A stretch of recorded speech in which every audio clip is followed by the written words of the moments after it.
Hi, my name is Debby Neely. I am an associate coach and facilitator at Grilled Cheese Coaching. I am coming to you today from the Mid-Atlantic region of the United States where I live. So, I spent almost 30 years in the corporate world at a Fortune 50 organization, gained tons of relationships and experience, loved my time there. I was in formal leadership roles there, as well as being an internal coach and leadership development facilitator. That's also where I first discovered my love for all things leadership and all things coaching. And I really had this urge to broaden my impact and my reach. And so a few years ago, I left the corporate world and went out on my own and found Grilled Cheese Coaching. I really love sharing my passion of what coaching can do for you, but also when you coach, whether you have that formal leadership role or not. So that's a little bit about me.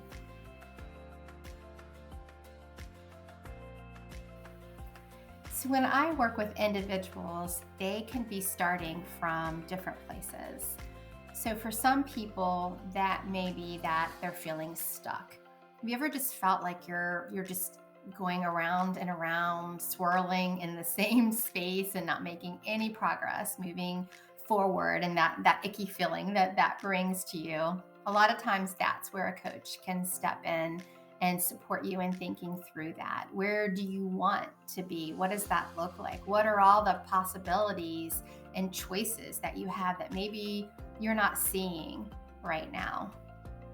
Another point where people sometimes come to me for coaching is when they're just trying to be better. They have goals that they're working on, things that they want to achieve. They want to tap more into their potential and get better results, and that's where a coach can support you in achieving that, and maybe even helping you figure out what that looks like. What is that vision that you're shooting for?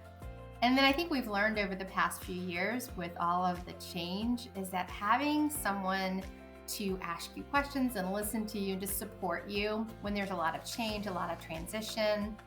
Maybe you're new in your role, you're new on a team, or you're leading a new team. Maybe you're new to leadership, or you're trying to figure out if you even want to be a leader.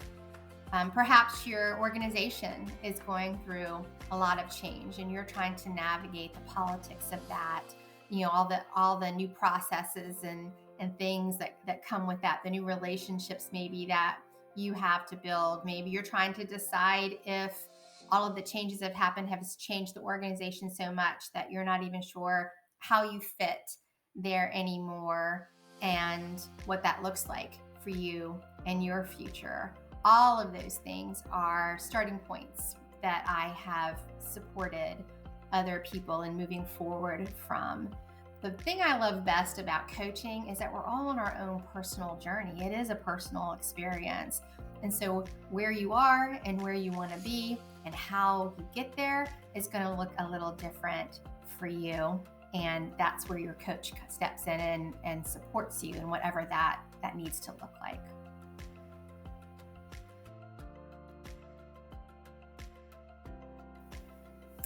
Some of the challenges that I would say are repeat challenges, ones that I see pretty consistently with the people that I work with. One is starting with themselves.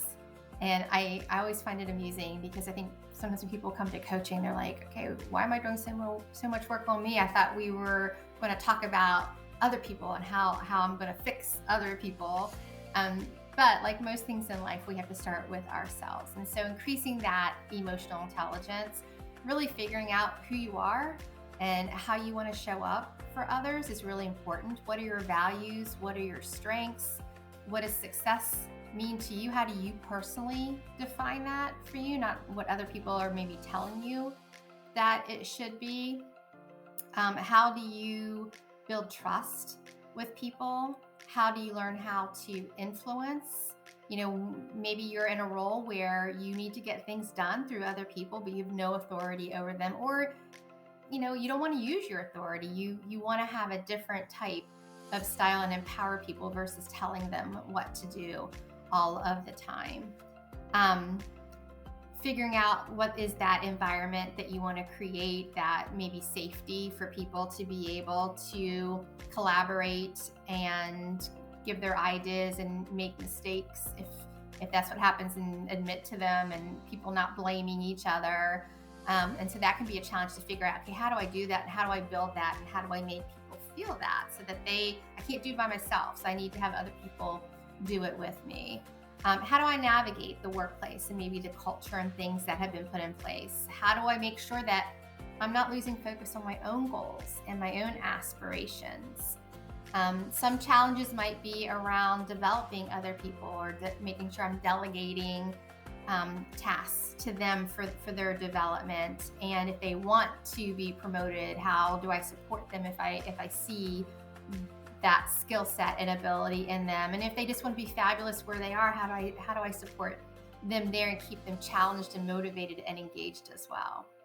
I would say stress is a big thing that I talk about with people. How do they make sure that if they say that something that's not work is very important to them and is a core value, are they honoring that? Are they doing work-life integration so that they are achieving at work, but also achieving outside of work what is important to them? Imposter syndrome is a real thing, not having self-compassion, but showing a lot of compassion for other people. I see that a lot, and a lot of times it's in people that you would never suspect, because they're very good at hiding that and figuring out how to get in their own way and not even realizing it. So thinking through, why does that happen? Reframing, breaking bad habits, creating new habits. All of that are challenges that I've seen over and over again in coaching sessions that I've had.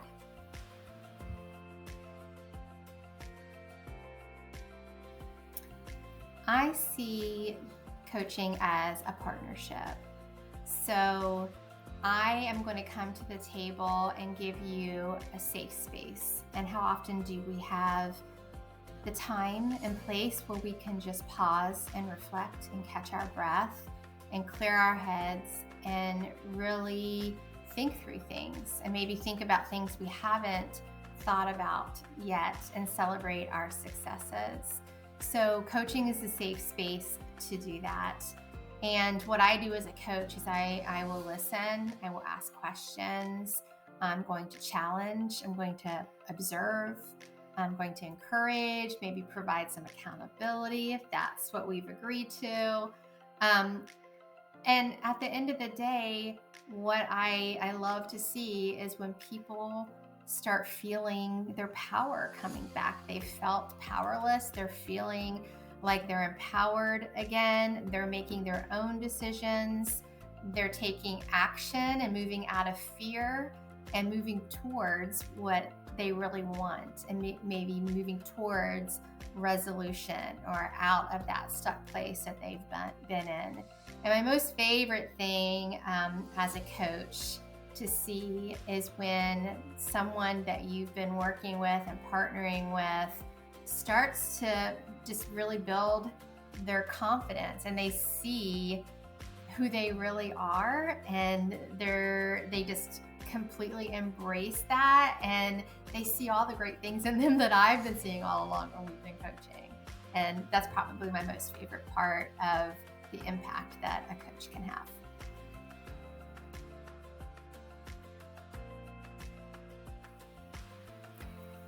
So one piece of advice I often give my coaching clients is to surround yourself with great people, right? Who are the people that you surround yourself with that you can learn from, who will challenge you, who will support you and encourage you and celebrate with you and maybe give you that kick in the butt when you need it as well.